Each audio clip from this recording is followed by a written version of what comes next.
Tribuners, apa kabar semuanya? Balik lagi di wawancara eksklusif bersama dengan Tribun Lampung. Nah, Tribuners, wawancara eksklusif hari ini saya sudah kedatangan dari Eksekutif General Manager Bandara Raden Inten, Bapak Hendra. Selamat siang. Selamat siang, Pak. Sehat, Mbak? Sehat, alhamdulillah. Bapak sehat ya? Ya, insya Allah. Alhamdulillah, Mbak. Iya, harus sehat ya. Iya, Pak. Terima kasih Tetap Pak sudah semangat. datang. Terima kasih Pak sudah datang Pak ke sini. Insya Allah. Iya. Kasih. Ini Bapak dari mana? Dari bandara atau dari? Kebetulan tadi baru kita ada kegiatan sedikit di Polda dari rapat koordinasi lintas sektoral terkait dengan kesiapan arus mudik gitu. Jadi memang sudah di awal, kita koordinasi di awal. Mungkin nanti dalam waktu sudah dekat-dekat fasenya, kalau memang jadi akan ada apa namanya mudik, arus mudiknya diputuskan memang boleh ataupun enggak, nanti dalam waktu dekat kita akan rapat lagi gitu. Iya, nah gitu Pak, benar. Jadi wawancara kali ini memang ada kaitannya dengan berita-berita yang katanya ada kebijakan kalau mudik tahun ini dilarang, gitu Pak. Nah tapi Pak, sebelum kita membahas soal mudik ini Pak, ini kan saat ini kan kita masih dalam situasi pandemi COVID. Betul. Ya Pak ya, yang belum selesai-selesai. Yang benar-benar cepat selesai ya Pak ya. Betul. Nah, gimana sih Pak tren arus penerbangan dari dan menuju Bandara Raden Inten di tengah kondisi masih pandemi COVID saat ini Pak? Baik, Mbak.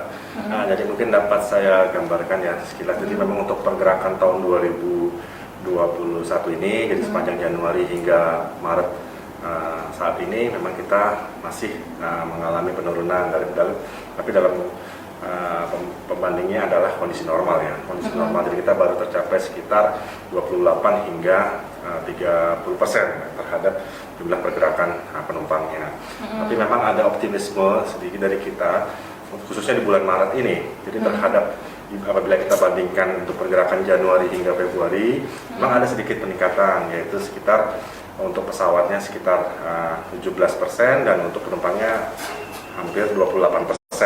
Tapi secara overallnya masih di bawah kondisi normal gitu. Masih di bawah sekitar 70% kita mengalami penurunan dalam kondisi normal ya.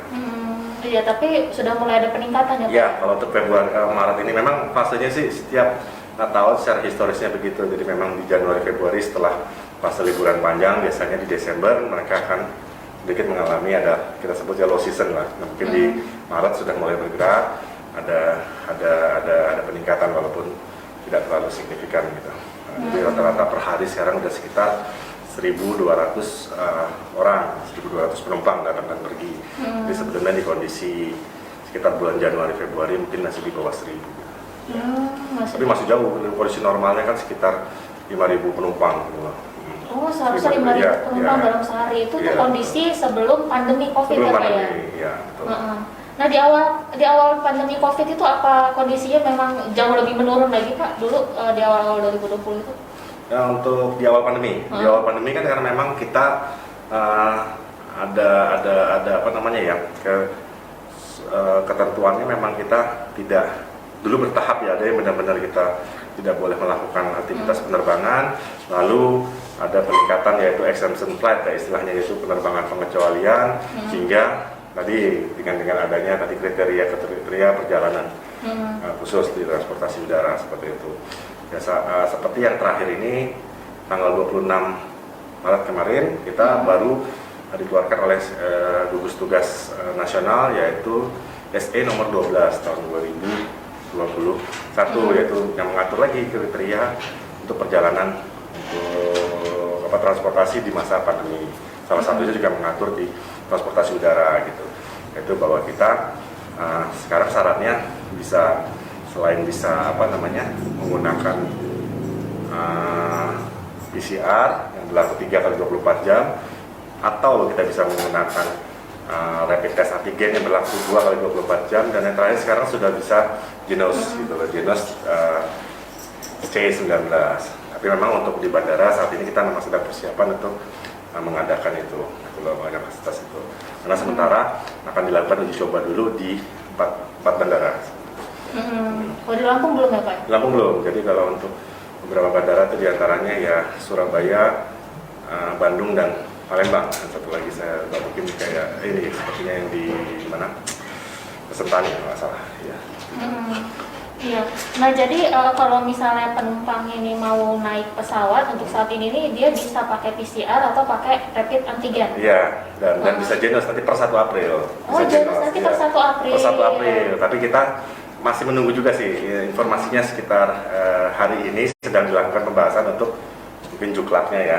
Jadi supaya lebih firm di nanti supaya tidak ada kebingungan di masyarakat. Karena kan masih teknisnya seperti apa penggunaan Genos itu. Nanti ya mungkin akan ada turunannya lah. Mungkin yang untuk udara seperti apa, untuk darat seperti apa, untuk laut seperti apa gitu.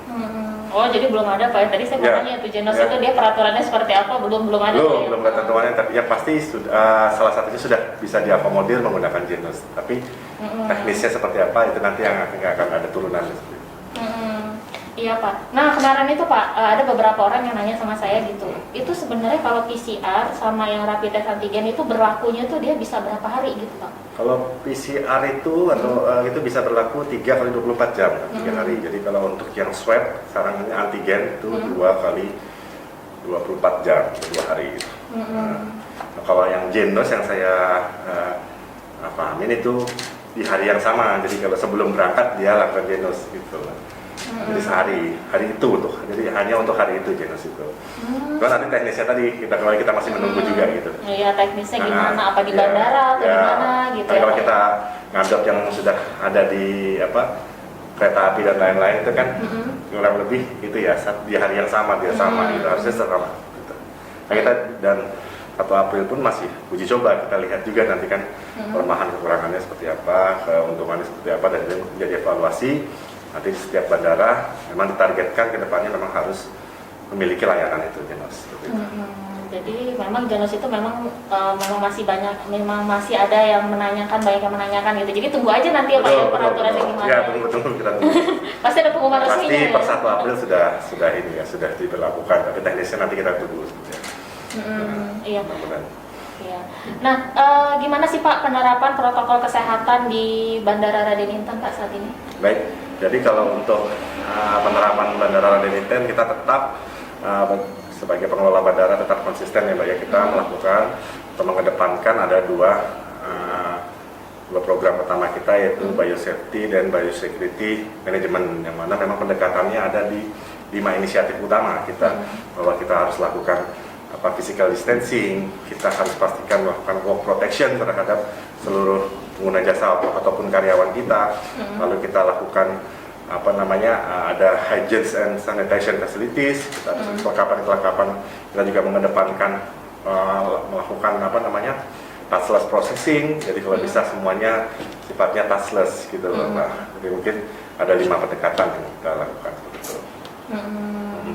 Iya.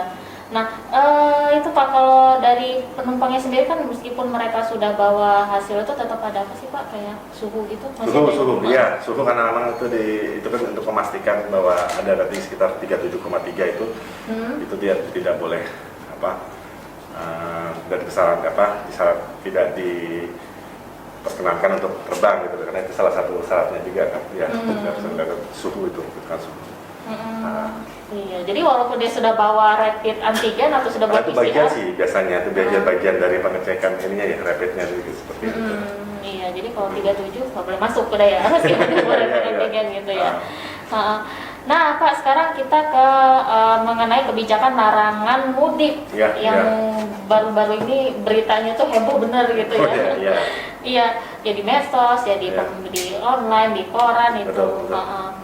Nah, gimana sih Pak respon Bapak sendiri terkait dengan adanya larangan mudik ini Pak? Jadi kalau kami mungkin dari pengelola bandara secara prinsip kan kita pasti akan patuh, pasti akan menjalani seluruh ketentuan yang memang sudah ditetapkan khususnya oleh pemerintah. Jadi tapi sampai saat ini kami masih mengacu terhadap ketentuan yang telah diamanatkan tadi di SE, apalagi yang terbaru tadi SE 12 tahun 2021 itu. Jadi kita masih basis pengoperasian bandara kita masih seperti itu.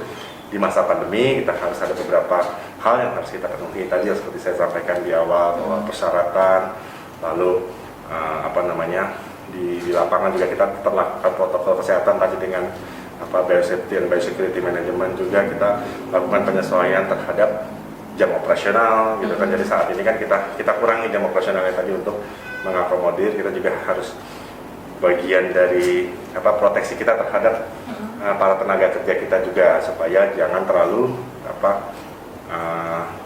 terpapar gitu ya, maksudnya sering gitu, frekuensinya terlalu sering kita terpapar, jadi kita lakukan penyesuaian jam kerja juga gitu. Seperti itu, jadi masih mengacu itulah protokol kesehatan kita. Tapi kalau memang ada larangan ya bandara ya ikut aja gitu ya Pak? Ya pasti kita akan ikut, tapi bukan berarti dengan dilarang kita tidak beroperasi, karena bandara itu tetap harus melakukan operasi, karena kan yang kita layani kan tidak hanya penumpang, jadi kita harus memastikan kelancaran logistik dan lain-lain. Itu kan adalah pesawat kargo juga ada, dan itu yang harus kita akomodir. Jadi walaupun nanti ada larangan, dan nanti kan kalau pengalaman yang di tahun 2020 itu ada pada saat fase exemption flight, jadi ada penerbangan pengecualian, mudiknya dilarang, tapi ada hal-hal yang memang masih diakomodir tadi, perjalanan mungkin repatriasi gitu loh, ada logistik dan lain untuk obat-obatan dan lain-lain, itu masih harus kita buka kan bandara seperti itu. Iya. Nah cuman nih Pak, kemarin pas yang heboh-hebohnya berita soal yang melarangan mudik itu ya, ada orang-orang tuh yang berpendapat gini, nanti implementasi di lapangan itu gimana gitu, gimana cara membedakan antara penumpang ini yang mudik dan yang nggak mudik gitu kan Pak? Iya.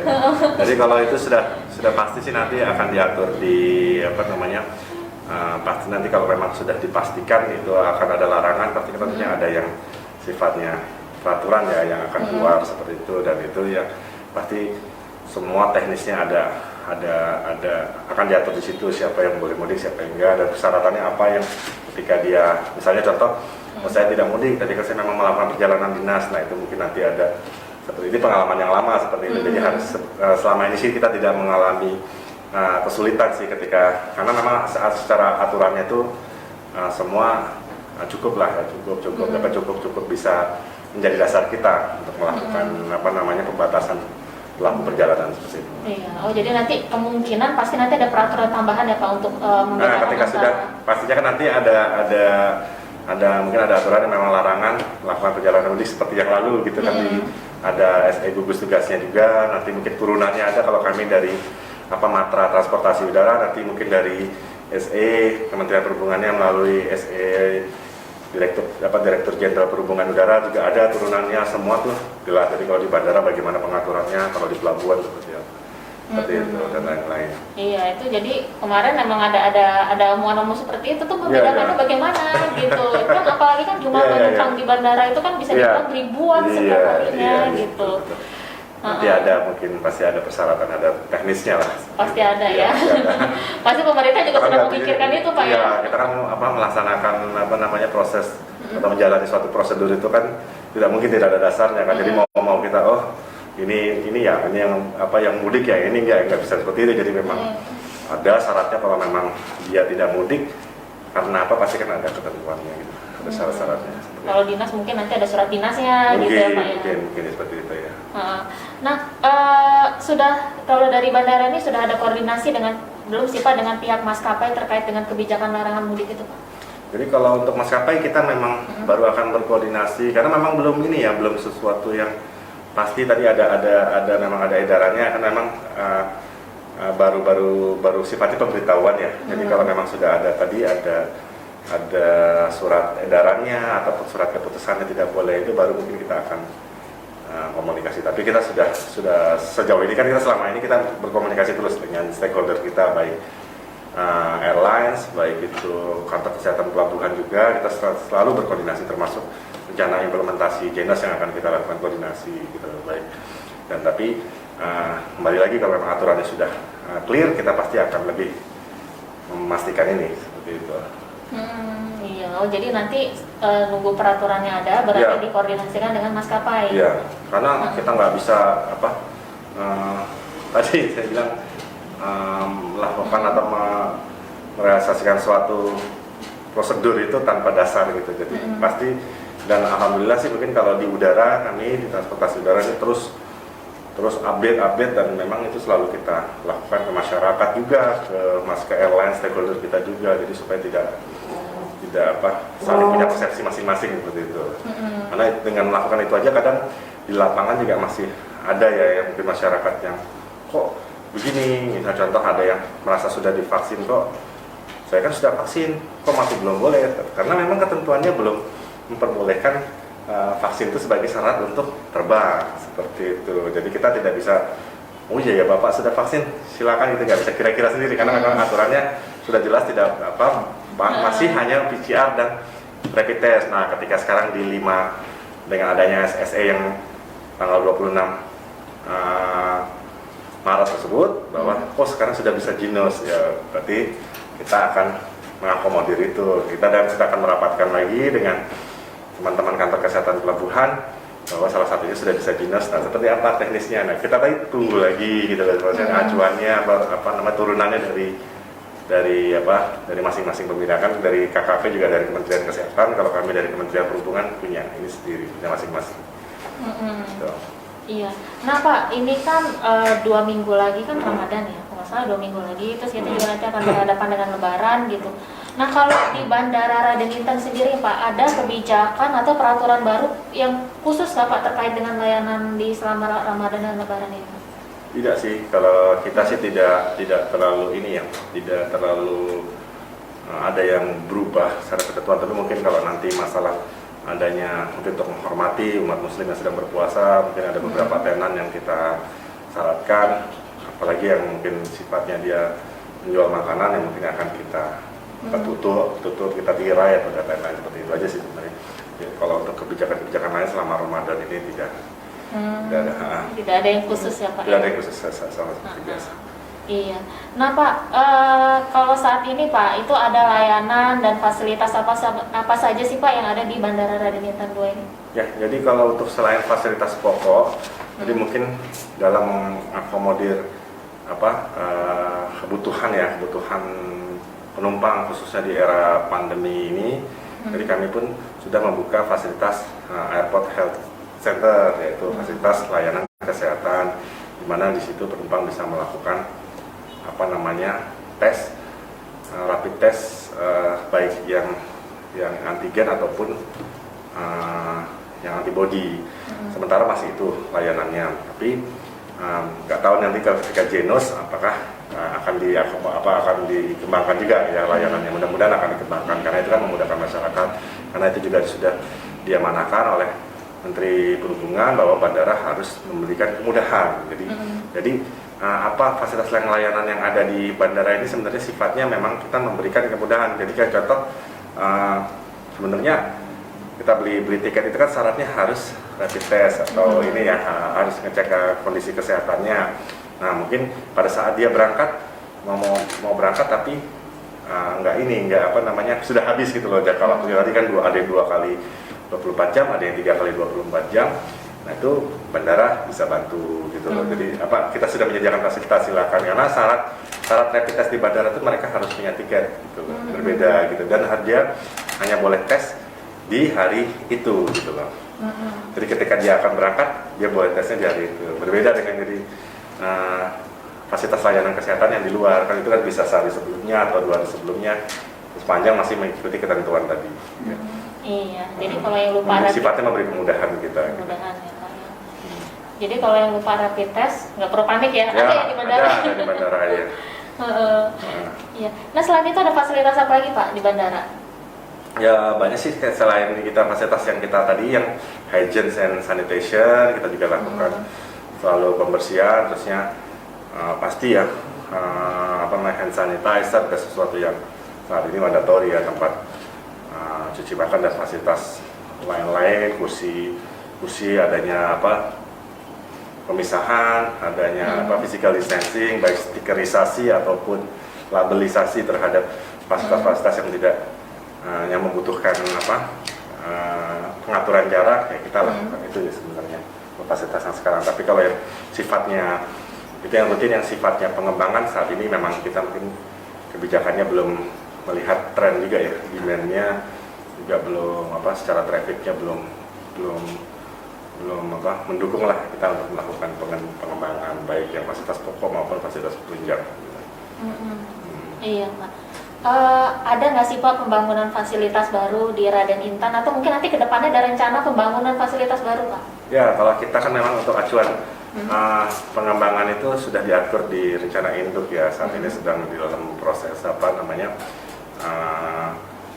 pengesahan gitu di Kementerian Perhubungan. Nanti dasar dari master plan itu akan menjadi dasar kita untuk melakukan pengembangan, kapan terminal akan dikembangkan, kapan misalnya runway akan dilakukan perpanjangan, ataupun peningkatan PCN itu kekuatannya runway-nya itu masing-masing semua sudah diatur sebenarnya di master plan itu. Pastinya rencana pengembangan ada, cuma mungkin kan saat ini disesuaikan juga dengan kondisi finansial, kondisi juga demand tadi yang kita sampaikan. Jadi mudah-mudahan ke depan sih ketika mungkin traffic sudah membaik dan ternyata memang kebutuhannya sudah mandatori, ya memang kita akan melakukan pengembangan.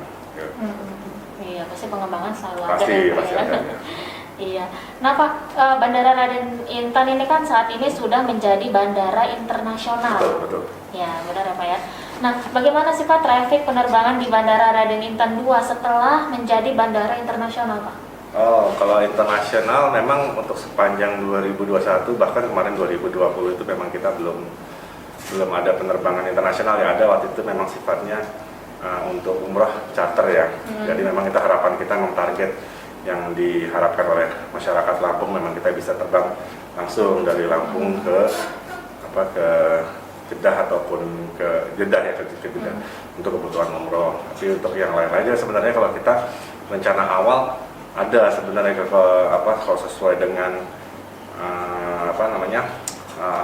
flight plan kita itu rutenya izin slotnya itu ada sebenarnya, itu kita ke Kuala Lumpur, tapi saat ini belum diokupansi karena mungkin tadi kembali lagi ke demand.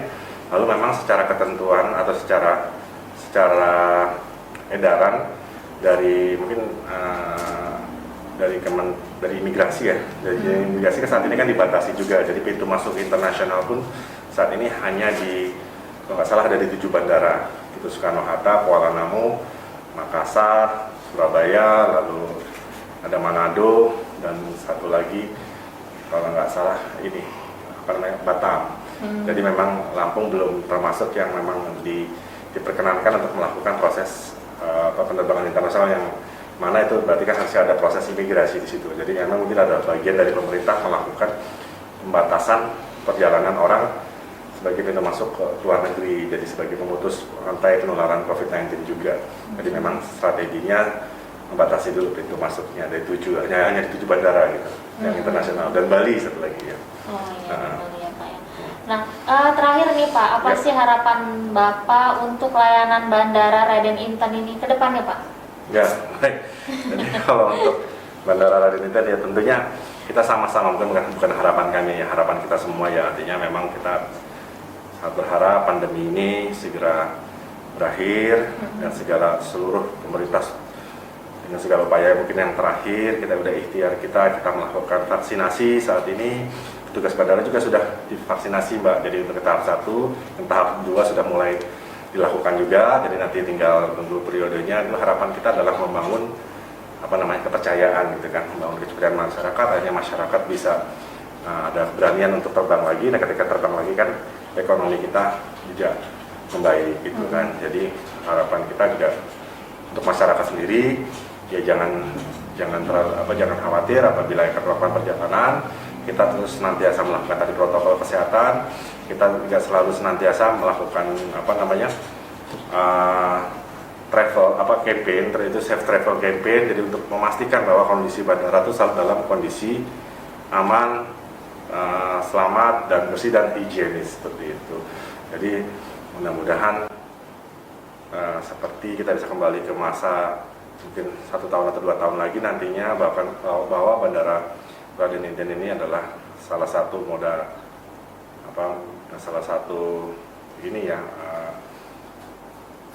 fasilitas transportasi yang memang menjadi andalan masyarakat khususnya Lampung untuk melakukan perjalanan. Udaranya masih pilihan pada saat itu kan, kita dengan kondisi saat ini kita sama-sama terdampak semua, yang mudah-mudahan kita bisa melaluinya seperti itu. Iya, oke Pak Hendra, terima kasih banyak ya Pak ya atas waktunya. Terima kasih sudah jauh-jauh datang ke Tribun Pak. Ya, sekalian jalan. Oh, sekalian jalan. Tapi dari sini mau kemana Pak? Balik lagi ke bandara? Iya, itu. Oh iya. Main-main nanti ke bandara kan? Oh iya, saya sering ke komen. Siap. Ya, terima kasih banyak Pak Hendra ya atas waktunya. Sama-sama pemirsa. Iya.